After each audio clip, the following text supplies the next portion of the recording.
Bonjour et bienvenue. Aujourd'hui, on va décortiquer un produit financier qui fait beaucoup parler de lui, mais qui est souvent un peu flou pour pas mal de monde, le produit autocall. Imaginez un instant. Est-ce qu'il existerait un produit capable de rapporter de l'argent, même quand la bourse ne décolle pas, voire quand elle baisse un peu? C'est une question qu'on se pose tous, surtout quand les marchés sont, disons, hésitants. Eh bien, c'est exactement ce que promettent les produits autocall. Alors, on va plonger dans leur mécanique pour voir comment ça marche vraiment, hein. Juste pour être clair, ici, on fait de la pédagogie. On explique. Ce n'est absolument pas un conseil pour investir. Allez, on commence par le début. Section 1, la promesse. Elle est plutôt alléchante, on va le voir. Mais d'abord, c'est quoi au juste un autocall? Alors pour faire simple, un autocall, c'est un produit financier un peu hybride, qu'on appelle structuré. En général, c'est une banque qui le crée.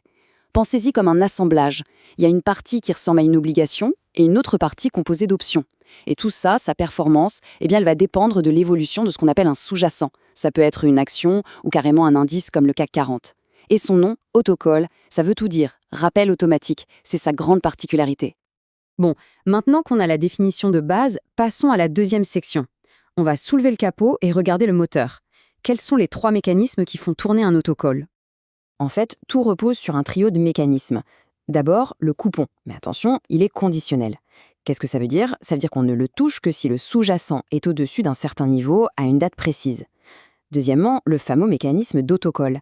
Là, s'il y a une date d'observation, le sous-jacent est au-dessus de son niveau de départ, eh bien bingo, le produit s'arrête, il est rappelé et on est remboursé en avance. Et enfin, le troisième pilier, et c'est peut-être le plus important à comprendre, la protection du capital. Elle aussi, elle est conditionnelle. Le capital n'est protégé que si, à la toute fin, à l'échéance, le sous-jacent n'est pas tombé en dessous d'une barrière de protection. C'est un point absolument clé. Et il y a souvent une petite cerise sur le gâteau, ce qu'on appelle l'effet mémoire. Imaginez, une année, le marché est mauvais, le coupon n'est pas versé, on pourrait penser qu'il est perdu à jamais. Eh bien non. Avec l'effet mémoire, si les conditions s'améliorent l'année suivante, le produit peut se souvenir du coupon manqué et le payer en même temps que le nouveau. Ok, section 3. Et là, attention, on aborde le point qui cause le plus de malentendus. Protection n'est pas synonyme de garantie. C'est une nuance fondamentale et si on ne la saisit pas, on peut avoir de très mauvaises surprises. Regardons ça de plus près. D'un côté, on a la protection conditionnelle, celle de l'autocall. Le capital est rendu seulement si, à la fin, le sous-jacent n'a pas franchi la fameuse barrière de protection vers le bas. Le risque de perte est donc bien présent. De l'autre côté, on a une vraie garantie en capital. Là, c'est simple. Quoi qu'il arrive sur les marchés, le capital de départ est restitué à 100%. Ce sont deux choses bien différentes. Bon, assez théorie. Pour que tout ça devienne vraiment concret, on va se projeter. Section 4, on va regarder les trois grandes histoires possibles, les trois scénarios qui peuvent se produire. Premier scénario, c'est le scénario idéal, le happy end. On l'appelle le rappel anticipé. Le marché se porte bien, le sous-jacent atteint le niveau requis et hop, le mécanisme d'autocall se déclenche.